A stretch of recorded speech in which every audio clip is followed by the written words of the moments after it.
pour expliquer le phénomène d'emprunt dans une soustraction, on va utiliser des pièces de monnaie.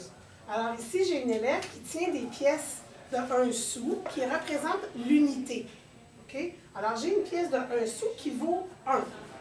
Ici, mon autre élève a des pièces de 10 sous qui représentent 10 unités. Donc, on a une position à côté, donc 10 fois plus.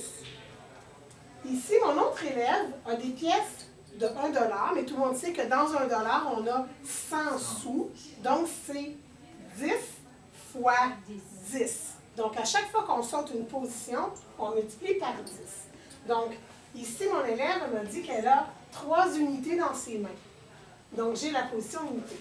Ici, le deuxième reste au tableau. OK? Parce que tu veux voir, hein? La deuxième position, elle a 4 pièces de 10 sous, donc ça vaut 40. C'est pour ça qu'on peut dire qu'on a 43. Et ici, ma troisième élève, elle a 5 pièces de 5 sous. Alors moi, je leur dis parfait. Alors, vous représentez l'argent que vous avez dans les poches et vous allez faire un achat. Donc, un achat va me demander de soustraire.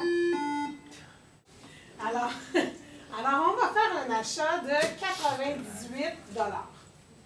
Alors, pour procéder, bien entendu, je place mes nombres, alors mes centaines, mes dizaines, mes unités, et je vais placer mes dizaines et mes unités vis-à-vis. Toujours très important. Maintenant, je me pose la question, ici, j'en ai 3 dans mes mains, et elle veut faire un achat de 8.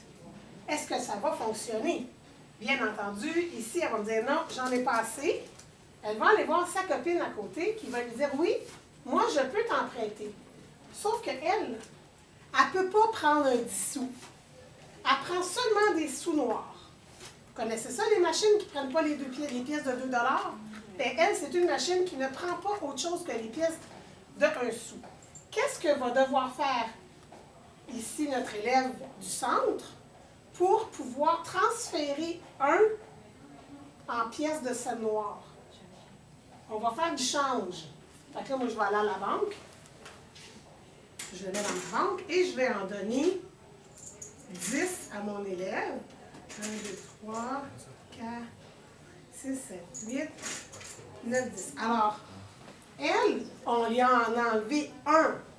Donc, quand je fais ça ici, c'est que mon élève du centre, on a enlevé 1, il va y en rester 3. La preuve est dans sa main.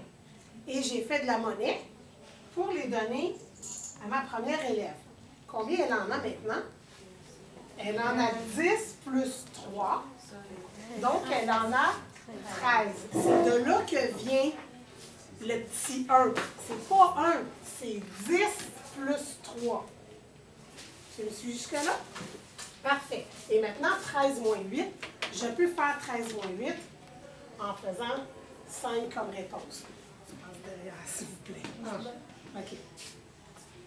Donc, pour la deuxième étape, on a fait une première étape. Ici, je vais faire 3 moins 9.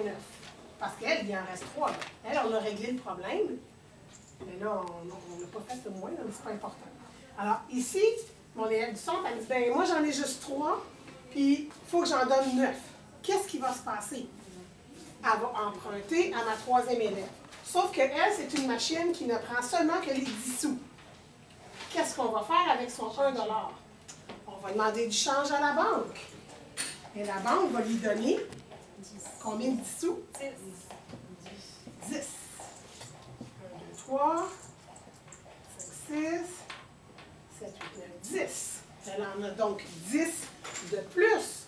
Alors, j'en enlève 1 à ma troisième élève et j'en ajoute 10 ici. Tu comprends maintenant? Alors maintenant, tu peux faire 13 moins 9, ça va te donner 4.